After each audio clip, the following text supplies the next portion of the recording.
She was so talented. She was such a good swimmer. A devastating loss for a high school swim team. Now they're honoring a teammate killed in a crash. Tonight, NBC announced it's giving news anchor Brian Williams a lengthy suspension. A tough battle for the Cats tonight at LSU. The game wasn't decided until the last second. And Powerball fever hits the Bluegrass as lottery players dream of that $485 million jackpot. Tracking, alerting, protecting. This is WKYT News at 11. Good evening to you. Those who knew her say she always lived life to the fullest. Tonight, we are learning more about a Woodford County teenager killed in a horrible crash. Friends say that 18-year-old Maddie Jackson died on Versailles Road in Lexington yesterday while on her way to swim practice. Her friends have now started a special tribute for her on social media. Jordan Valines has our top story at 11. On Tuesday night, the Woodford County swim team held their first practice since losing one of their teammates, 18-year-old Maddie Jackson, who was killed in a car crash on Monday afternoon. In life, we meet certain people whose impression on us is long-lasting. We're really happy that we got to know her. People who inspire us. She was so talented. People who change us. She was our role model. To this high school swim team, that person is 18-year-old Maddie Jackson, described by her friends as a person who was the leader in the classroom, a standout on the swim team, and overall inspiration. As the team tries to cope with news of her death, We're all there for each other. they're also sharing the message of how she lived life. She made such a big impact on our lives that we want to be like her. And that's kind of the meaning of the hashtag of Live Like Maddie. Live Like Maddie, a hashtag with a message that many are standing behind. Everybody's tweeting the hashtag and just that she'll be so missed, and she was loved by everyone because she was just such a great person. A person She'll always be part of our family. who made a lasting impression. Now, the team does have a swim meet this weekend. They say during that meet, they'll be swimming for Maddie. In Woodford County, Jordan Valines, WKYT. So sad. Maddie Jackson's friends say that Woodford Sports will be selling Live Like Maddie t-shirts for $10. We're told that all those proceeds will be directly donated to the Jackson family. Now to a developing national story we're tracking tonight. NBC has announced it is suspending news anchor Brian Williams for 6 months without pay. It comes after he admitted he, quote, misremembered his experiences in the Iraq War. As Chris Van Cleve tells us, NBC says Williams broke the trust of his viewers. Brian Williams took himself off the anchor desk at Nightly News with the intention of returning in a matter of days. Tuesday night, NBC executives extended that leave for 6 months, suspending Williams without pay. NBC News President Deborah Turnus released a statement saying, "This was a very hard decision. Certainly there will be those who disagree, but we believe this suspension is the appropriate and proportionate action." Friday, January 30th, Williams misrepresented events that occurred during his coverage of the Iraq War. When the helicopter we were traveling in was forced down after being hit by an RPG.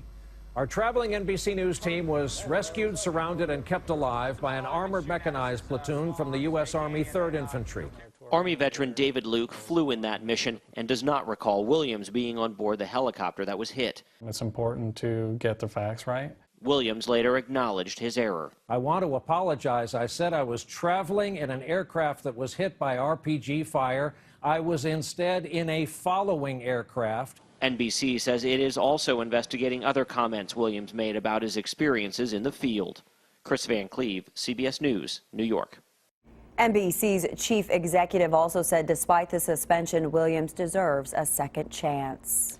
Eastern Kentucky University will have extra security on campus tomorrow because of a threatening message. Today, EKU leaders confirmed a picture obtained by WKYT shows the message found in Combs Hall last night. It says, quote, bringing gun to here, 2/11/15 dead students. Tomorrow is February 11th. EKU leaders are still trying to find those responsible for the message. They say classes are optional tomorrow for anyone who does not feel safe. A gas leak caused some tense moments in a Lexington neighborhood tonight. Columbia gas leaders tell us an electrical contractor hit a gas line while digging in the Maple Grove mobile home park off Georgetown Road. That caused gas to start leaking. Police and firefighters were called, but Columbia gas leaders say no one had to be evacuated. Crews spent the next few hours repairing the damaged line. Tomorrow's temperatures may feel mild compared to what's in forecast for later this week. Boy, oh boy, Chief Meteorologist Chris Bailey's tracking some Arctic air, and we do mean Arctic, right?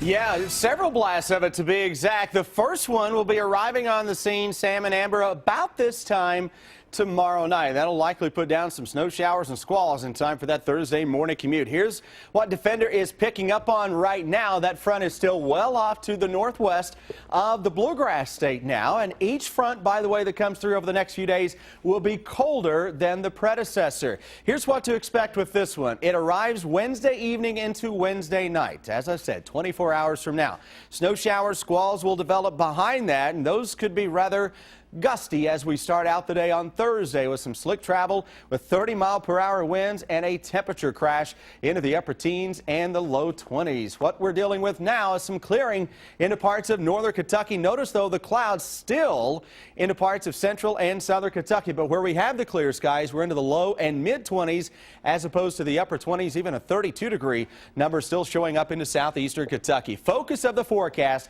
is on not one, not two, but I've got three Arctic outbreaks showing up over the next week and change, guys. We'll run down each of them when I come back in less than 10 minutes. Okay, that's three too many.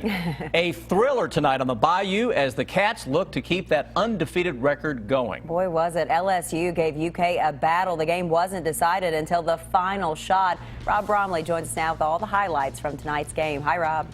Hello, and what a basketball game. The Cats appeared to have it in hand tonight, and then in the last 7 minutes had to find a way to come back and win. Kentucky led by 4 at halftime, built the lead all the way to 13 in the second half.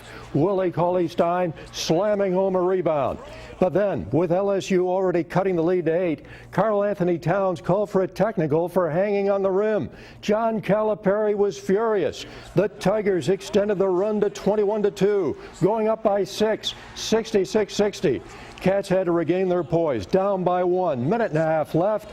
Towns throws in the hook, gives Kentucky a 1-point lead, 70-69. Right at the end, LSU had a chance, but the shot by Keith Hornsby off the mark. Cats survive. They make it 24 straight without a loss. 71-69. Towns had a double-double, 12 and 13. Cauley-Stein, the leading scorer, with 15. Happy birthday, John Calipari. 24 in a row. It is now the second longest streak to start a season in UK history, passing Rupp's runs. All right, Rob, a birthday he will not forget, that's for sure. Thank you. Well, what would you do with $485 million? That's what many people around Kentucky and around the country are asking ahead of tomorrow night's Powerball drawing. The jackpot is now the 5th largest lottery jackpot in U.S. history. New at 11, Garrett Weimer talked to some lottery players here in Lexington, hoping they have a lucky ticket. Powerball fever is catching, and as the jackpot gets bigger, the fever continues to spread. $485 million is a lot of money. It's a ton. Workers at this Shell station on Winchester Road say they've been busy all night selling tickets for the big Powerball drawing. The odds, 175 million to 1. But that's not stopping folks from seizing what just might be their big opportunity. For Kelly Rule, it was actually my first ticket I've ever bought, and the cashier talked me into it. So she says she hopes she wins, but she wasn't 100% sure what she'd do with the money if she does. I would give a lot of it away, and I would probably travel a bit and live a happy life. Players have until 10 p.m. on Wednesday night to buy a ticket for their chance to win big this time around. In Lexington, Garrett Weimer, WKYT. The largest Powerball jackpot in history was more than $590 million, and that was in 2013.